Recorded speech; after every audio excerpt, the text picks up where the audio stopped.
Well, it's Monday, a new day, the first day of November. And guys, my challenge ended last Saturday and I was all gung-ho having a video for today. Well, according to the Spanish author, Miguel de Cervantes, I hope I pronounce his name right. Look at the spelling at the bottom of the screen. He says, man appoint and God disappoint. And so said so. So guys, I'm not going to even share what was my plan. I'll share what God placed in my heart. In other words, what He gave me the opportunity to enjoy. So let's go. Hello, my name is Paula Simon, a believer who 25 plus years ago made a decision that changed my life, strengthened my faith, which led to a closer walk with God. On this platform, I encourage women to be more proactive in their lives. If you are new to this channel, welcome, welcome, welcome. If you're a returning subscriber or visitor, welcome also. Don't forget to like, subscribe, turn on the notification button, and also share this video. YouTube will let you know when a new video is uploaded. As I said in the introduction, I had a plan, God had a different plan. I woke up about 10:30 this morning, which is very late for me. And I realized, I have to turn the TV on. You see, Sunday morning, I usually look at T.D. Jakes' sermon all the way out of Dallas, Texas. And today was an exciting treat for me. Guys, the message is still moving through my bones. The message was delayed gratification. Sermon was from Luke chapter 22, verse 41 to 50, and from verse 55 to 62. There was so much of nuggets in that sermon. Usually he will give points and I will write it down. Guys, it was coming so quickly. I was writing, and as I look back at my handwriting now, it looked like I was writing shorthand. One of the points that he raised, and I'm telling you, is several points. It was so rich. But one of the things that he mentioned, and it's something that I always say, is that we have to give up in order to get up. If we look at when Jesus Christ walked on this earth, He had to die in order to save us. And that is what happened. We have to, at times, kill our comfort zone in order for us to grow. And if we are working on our Father's plan for us, guys, we would have to give up our comfort zone. We will have to give up friends. Sometimes we might even have to move away from family. We might have to give up homes, or we might have to give up a job. We have to have a sacrifice in order to carry out God's plan. So that is one of the things that he talked about in it, is us giving up in order for us to get up. Something else he also mentioned is that we cannot build our lives on what people say about us. We cannot build our life on how we perceive by others. If you know in your heart of heart that you are working on what God tells you to do, even if you do not know exactly what it is, but He is telling you with every cell in your body, you have to make a change. At times you might know right away. At times it might be when He tells you to change, it's a confirmation because you are already feeling that it's not right. And in some cases, change and do what? In that situation, you have to remember that whatever someone else say has nothing to do with what your Father will tell you. In some cases, 9 times out of 10, they will have a different view about it. As I always say, your message is not their message. So if you decide to build your life on what people say, you're in trouble, because we see it. Look at the media. One time someone is so loved, they're getting all the accolades, and then they just say one wrong word as a human being,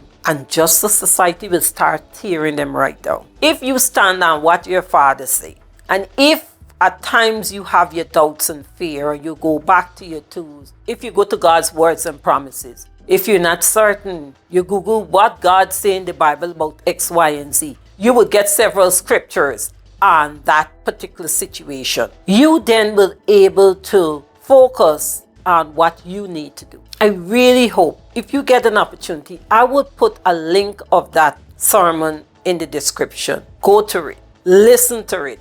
It was so powerful. As I tell you, there's so many nuggets that he dropped. There's so much information that he gave that personally I could see for the rest of this week. I will be looking at a part of the sermon. I cannot sit down and look at that entire thing. The information is so important and so valid. I have to take it in part. And the thing about it this morning, I could not have stopped, pause it and write. No, I couldn't have do that. The excitement was too much. I wanted to hear everything right there and then. So this is what I will be doing. Going back and taking part of it and seeing how I could apply it to my life. I got revelations to myself personally.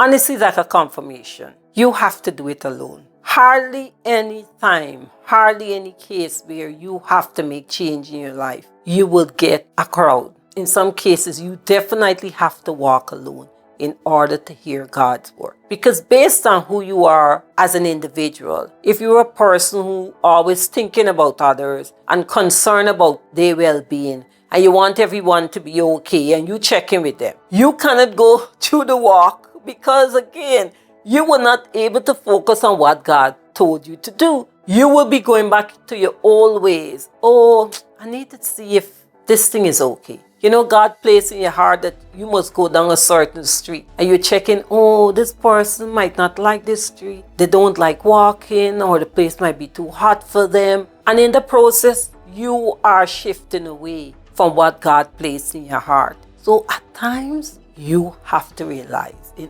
order to accomplish what my Father tell me to do, I have to do it alone. Another point he highlighted is that we have to be careful that we put gratification in front of winning for God. Because if we look at all what we like and what we don't like, and I prefer this and we prefer that, we would not do what God asks us to do. We might not want to go to a certain country because the electricity isn't good. And I heard they have bugs, and we heard about all these other stuff. And God placing it in your heart that you need to do X, Y, and Z. But you're having a problem doing it because you're thinking about your own comfort, what you're familiar with. I can't do without this. Girl, I'm telling you this. If they don't have hot enough water, I can't go there. But we have to remember that God pays to whatever He orders. So if He sends you to a place and the water is not that hot enough, or you're not getting hot water, at the end of it, what you would achieve or what He will bring into your life, suddenly you realize the water not being hot enough is nothing in comparison to what you would achieve. We cannot lose with God. Let's put it this way. There's no losing with God. There might be changes. There might be shedding of things that we're familiar with. It might be shedding of old ways. It would be uncomfortable and it's sometimes very hard. But at the end of it, we do not lose with God. We could lose in every other area in our lives. But when you see it come with God, we don't lose. So we need to remember that. Guys, as I tell you, and I will say it again, I hope and pray that you would take the link or look for that video on YouTube, because I'm certain it's up by now. And delayed gratification. There was so much in that whole sermon. I saw a reflection of what I was feeling in the audience. It was powerful words. And as I go back and listen to that sermon, I will be sharing in the weeks to come what I've learned from it. Guys, I hope you will have a great and a blessed. And remember that whatever plan God has for your life, regardless of how it looks now, I could assure you with every cell in my body, it's for your good. It's all part of His plan. We all are. And if we are willing to go with His guidance, we would be His foot soldier here on earth. He don't have us here because He don't have space in heaven for us. He has us here for us to carry out His mission. So have a fantastic week. And don't forget to subscribe and like and share the video. I'll see you next week. Take care. Bye.